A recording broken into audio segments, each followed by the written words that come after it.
THE THREE MUSKETEERS by Alexandre Dumas. Chapter 61. The Carmelite Convent at Béthune. Great criminals bear about them a kind of predestination which makes them surmount all obstacles, which makes them escape all dangers, up to the moment which a wearied Providence has marked as the rock of their impious fortunes. It was thus with Milady. She escaped the cruisers of both nations, and arrived at Boulogne without accident. When landing at Portsmouth, Milady was an Englishwoman whom the persecutions of the French drove from La Rochelle. When landing at Boulogne, after a 2 days' passage, she passed for a Frenchwoman whom the English persecuted at Portsmouth out of their hatred for France. Milady had likewise the best of passports: her beauty, her noble appearance, and the liberality with which she distributed her pistoles. Freed from the usual formalities by the affable smile and gallant manners of an old governor of the port, who kissed her hand, she only remained long enough at Boulogne to put into the post a letter, conceived in the following terms: To His Eminence, Monseigneur the Cardinal Richelieu, in his camp before La Rochelle. Monseigneur, let your Eminence be reassured. His Grace the Duke of Buckingham will not set out for France. Milady de Boulogne, evening of the 25th. P.S. According to the desire of your Eminence, I report to the convent of the Carmelites at Béthune, where I will await your orders. Accordingly, that same evening, Milady commenced her journey. Night overtook her. She stopped and slept at an inn. At 5 o'clock the next morning she again proceeded, and in 3 hours after entered Béthune. She inquired for the convent of the Carmelites, and went thither immediately. The superior met her. Milady showed her the cardinal's order. The abbess assigned her a chamber, and had breakfast served. All the past was effaced from the eyes of this woman, and her looks, fixed on the future, beheld nothing but the high fortunes reserved for her by the cardinal, whom she had so successfully served without his name being in any way mixed up with the sanguinary affair. The ever-new passions which consumed her gave to her life the appearance of those clouds which float in the heavens, reflecting sometimes azure, sometimes fire, sometimes the opaque blackness of the tempest, and which leave no traces upon the earth behind them but devastation and death.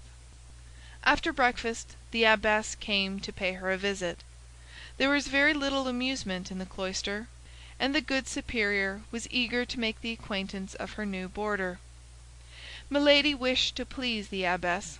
This was a very easy matter for a woman so really superior as she was. She tried to be agreeable, and she was charming, winning the good superior by her varied conversation and by the graces of her whole personality.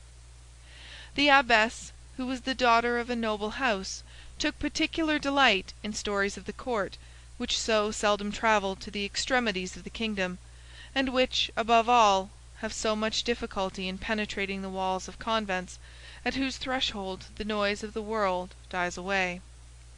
Milady, on the contrary, was quite conversant with all aristocratic intrigues, amid which she had constantly lived for 5 or 6 years.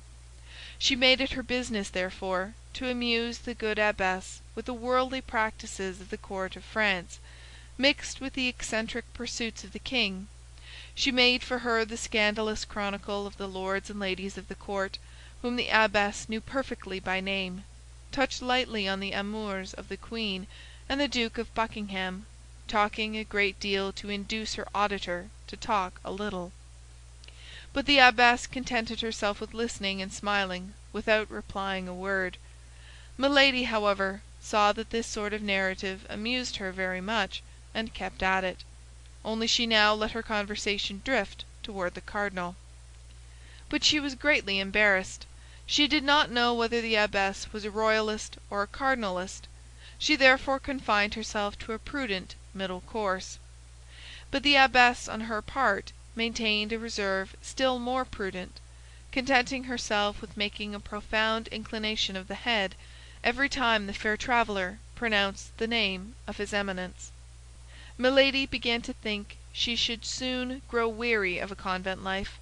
She resolved, then, to risk something in order that she might know how to act afterward. Desirous of seeing how far the discretion of the good abbess would go, she began to tell a story, obscure at first, but very circumstantial afterward, about the cardinal, relating the amours of the minister with Madame d'Aiguillon, Marion Delorme, and several other gay women. The abbess listened more attentively, grew animated by degrees, and smiled. "Good," thought Milady. "She takes a pleasure in my conversation. If she is a cardinalist, she has no fanaticism at least." She then went on to describe the persecutions exercised by the cardinal upon his enemies. The abbess only crossed herself, without approving or disapproving. This confirmed Milady in her opinion that the abbess was rather royalist than cardinalist. Milady therefore continued, coloring her narrations more and more. "I am very ignorant of these matters," said the abbess at length. "But however distant from the court we may be, however remote from the interests of the world we may be placed, we have very sad examples of what you have related. And one of our boarders has suffered much from the vengeance and persecution of the cardinal." "One of your boarders?" said Milady. "Oh, my God! Poor woman! I pity her, then." "And you have reason, for she is much to be pitied. Imprisonment, menaces, ill treatment, she has suffered everything.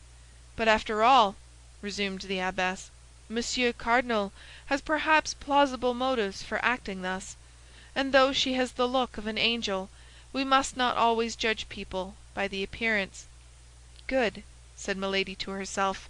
"Who knows? I am about, perhaps, to discover something here. I am in the vein." She tried to give her countenance an appearance of perfect candor. "Alas," said Milady, "I know it is so. It is said that we must not trust to the face.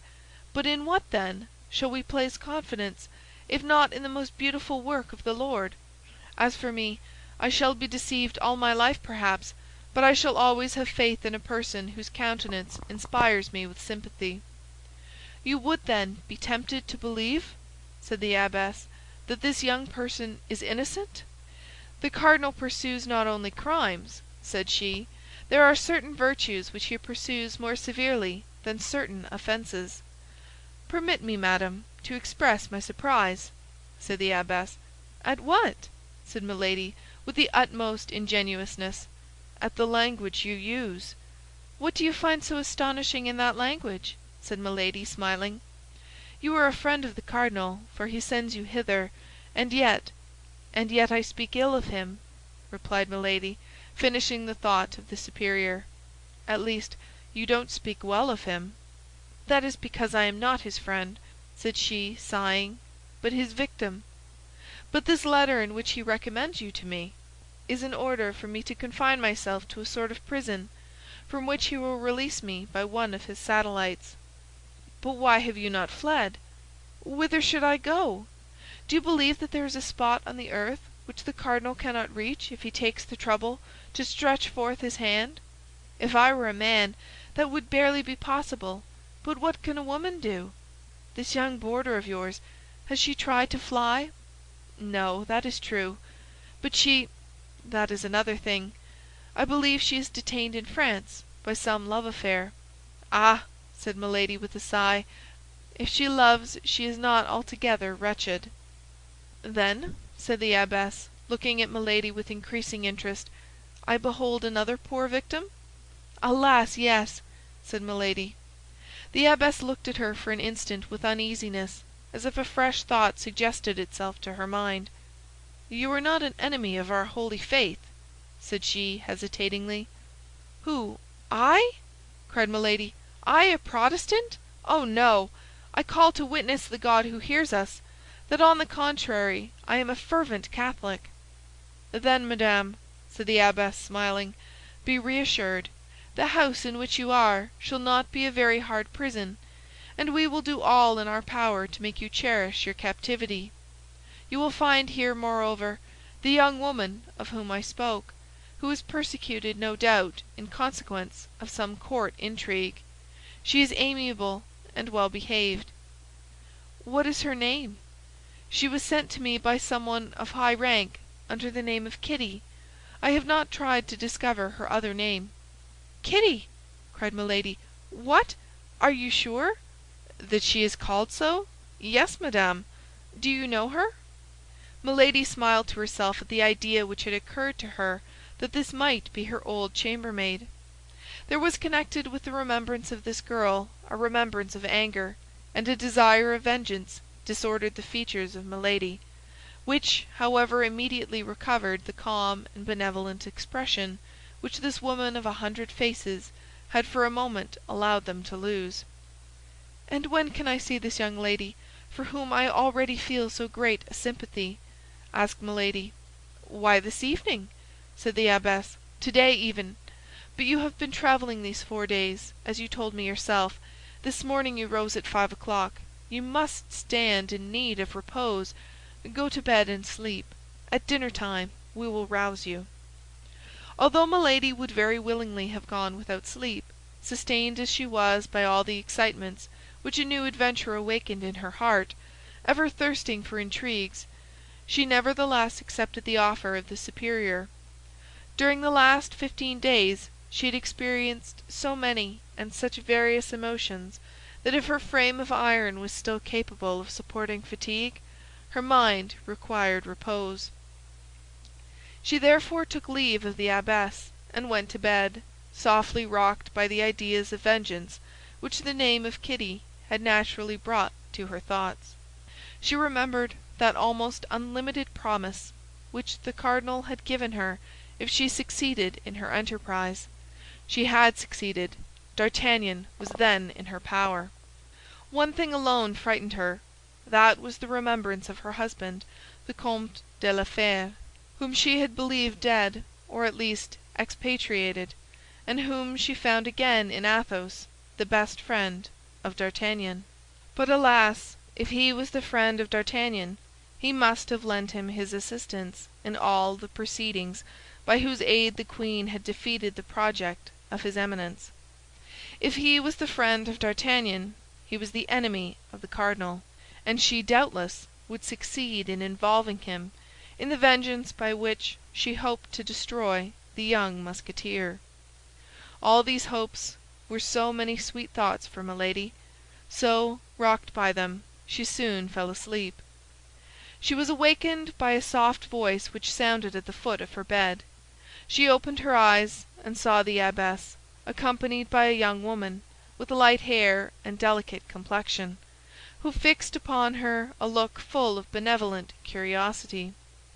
The face of the young woman was entirely unknown to her. Each examined the other with great attention, while exchanging the customary compliments. Both were very handsome, but of quite different styles of beauty.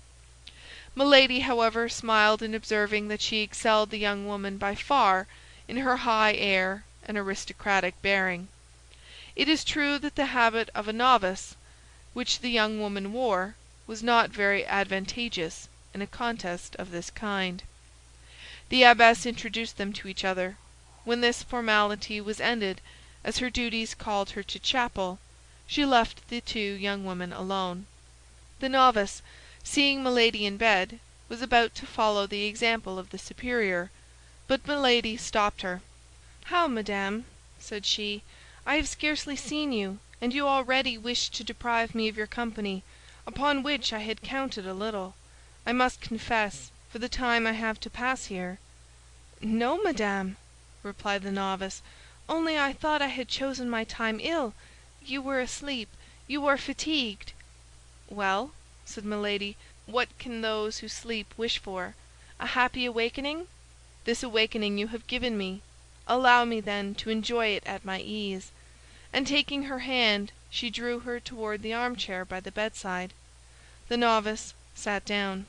"How unfortunate I am!" said she. "I have been here 6 months without the shadow of recreation. You arrive, and your presence was likely to afford me delightful company. Yet I expect in all probability, to quit the convent at any moment." "How, you are going soon?" asked Milady. "At least I hope so," said the novice, with an expression of joy which she made no effort to disguise. "I think I learned you had suffered persecutions from the cardinal," continued Milady. "That would have been another motive for sympathy between us." "What I have heard, then, from our good mother is true. You have likewise been a victim of that wicked priest." "Hush!" said Milady. "Let us not, even here, speak thus of him. All my misfortunes arise from my having said nearly what you have said before a woman whom I thought my friend, and who betrayed me. Are you also the victim of a treachery?" "No," said the novice, "but of my devotion. Of a devotion to a woman I loved, for whom I would have laid down my life, for whom I would give it still." "And who has abandoned you? Is that it?" "I have been sufficiently unjust to believe so. But during the last 2 or 3 days I have obtained proof to the contrary, for which I thank God, for it would have cost me very dear to think she had forgotten me. But you, madame, you appear to be free," continued the novice, "and if you were inclined to fly, it only rests with yourself to do so." "Whither would you have me go, without friends, without money, in a part of France with which I am unacquainted, and where I have never been before?" "Oh!" cried the novice, "as to friends, you would have them wherever you want. You appear so good, and are so beautiful." "That does not prevent," replied Milady, softening her smile so as to give it an angelic expression, "my being alone or being persecuted." "Hear me," said the novice. "We must trust in heaven. There always comes a moment when the good you have done pleads your cause before God. And see, perhaps it is a happiness for you, humble and powerless as I am, that you have met with me, for if I leave this place, well, I have powerful friends, who, after having exerted themselves on my account, may also exert themselves for you." "Oh, when I said I was alone," said Milady, hoping to make the novice talk by talking of herself, "it is not for want of friends in high places, but these friends themselves tremble before the cardinal. The queen herself does not dare to oppose the terrible minister. I have proof that her Majesty, notwithstanding her excellent heart, has more than once been obliged to abandon to the anger of his Eminence persons who had served her. Trust me, madame, the queen may appear to have abandoned those persons, but we must not put faith in appearances. The more they are persecuted, the more she thinks of them, and often when they least expect it. They have proof of a kind remembrance." "Alas," said Milady, "I believe so. The queen is so good." "Oh, you know her, then? That lovely and noble queen, that you speak of her thus?" cried the novice, with enthusiasm.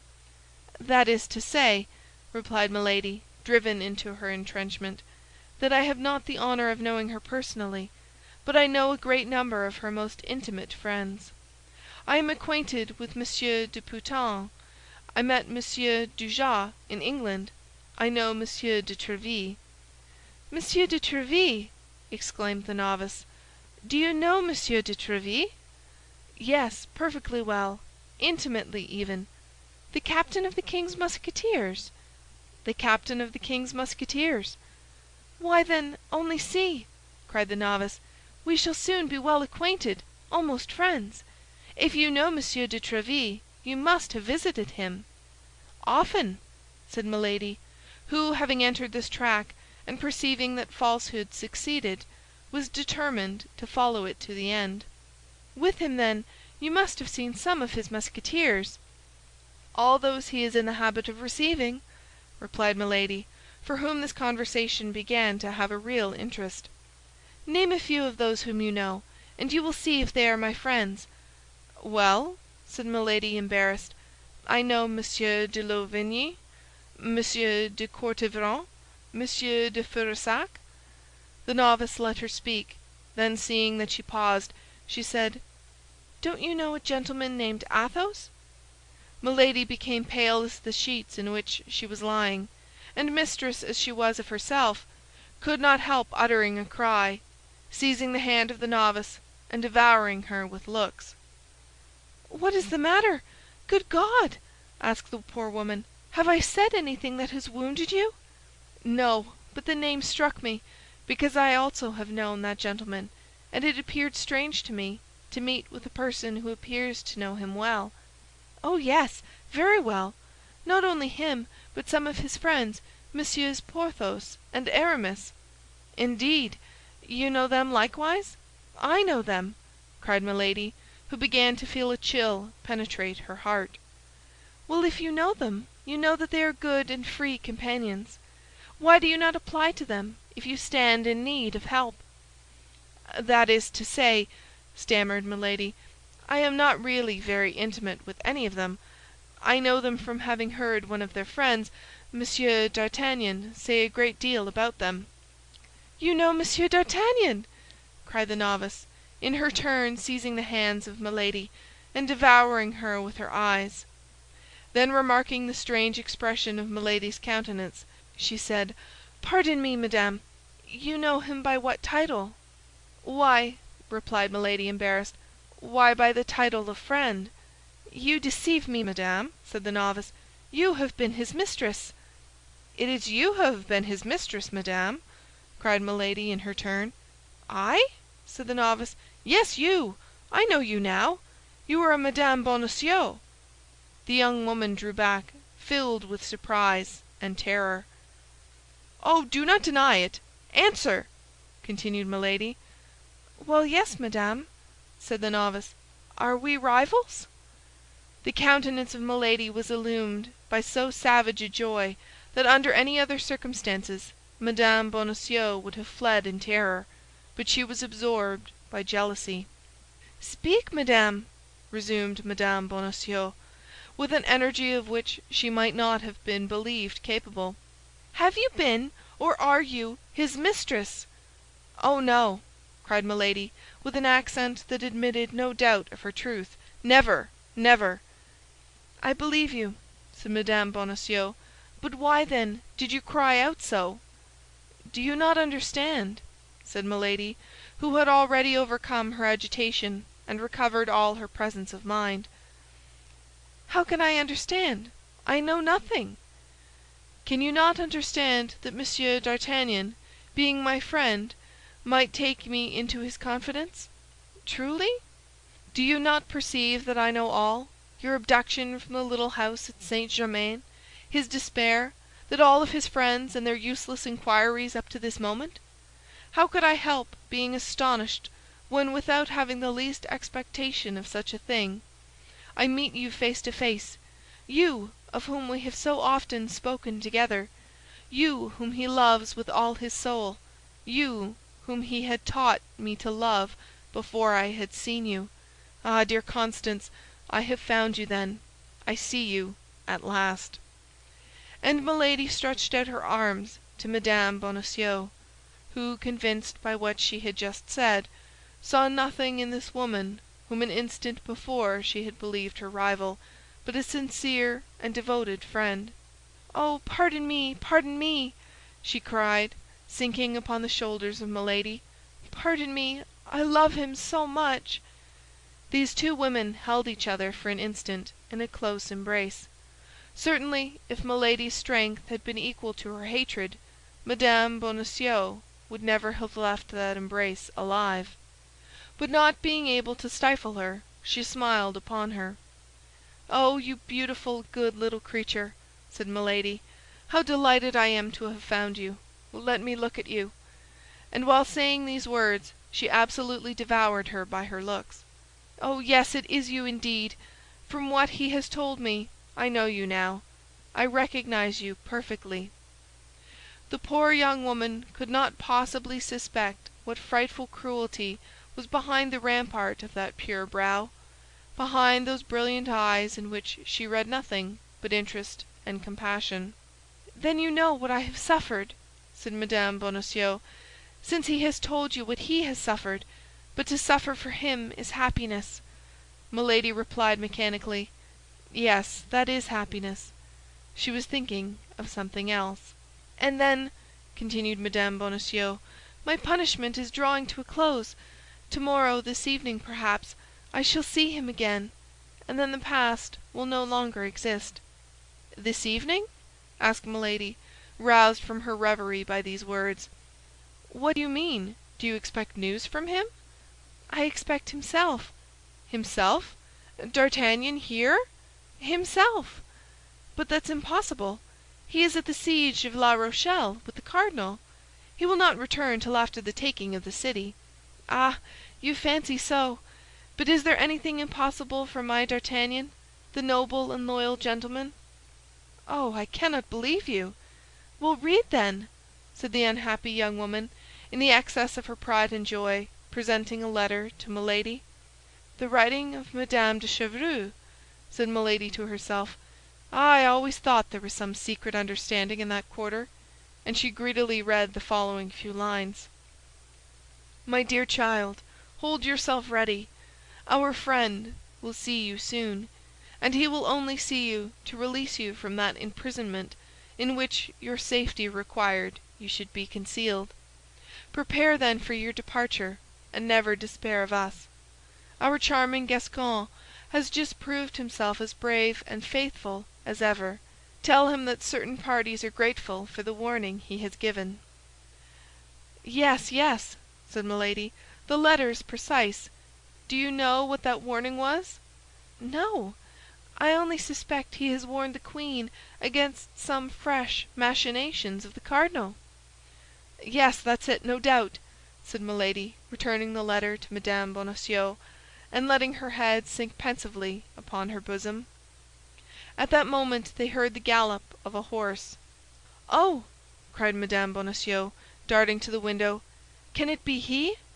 Milady remained still in bed, petrified by surprise. So many unexpected things happened to her all at once that for the first time she was at a loss. "He, murmured she. "Can it be he?" And she remained in bed with her eyes fixed. "Alas, no," said Mme. Bonacieux. "It is a man I don't know, although he seems to be coming here. Yes, he checks his pace, he stops at the gate, he rings." Milady sprang out of bed. "You are sure it is not he?" said she. "Yes, yes, very sure." "Perhaps you did not see well." "Oh, if I were to see the plume of his hat, the end of his cloak, I should know him." Milady was dressing herself all the time. "Yes, he has entered. Is it for you or me? My God, how agitated you seem!" "Yes, I admit it. I have not your confidence. I fear the cardinal." "Hush!" said Mme. Bonacieux. "Somebody is coming." Immediately the door opened, and the superior entered. "Did you come from Boulogne?" demanded she of Milady. "Yes," replied she, trying to recover her self-possession. "Who wants me?" "A man who will not tell his name, but who comes from the cardinal." "And who wishes to speak with me?" "Who wishes to speak to a lady recently come from Boulogne." "Then let him come in, if you please." "Oh, my God, my God!" cried Mme. Bonacieux. "Can it be bad news?" "I fear it." "I will leave you with this stranger, but as soon as he is gone, if you will permit me, I will return." "Permit you? I beseech you." The superior and Mme. Bonacieux retired. Milady remained alone, with her eyes fixed upon the door. An instant later, the jingling of spurs was heard upon the stairs. Steps drew near, the door opened, and a man appeared. Milady uttered a cry of joy. This man was the Comte de Rochefort, the demoniacal tool of his Eminence. Chapter 61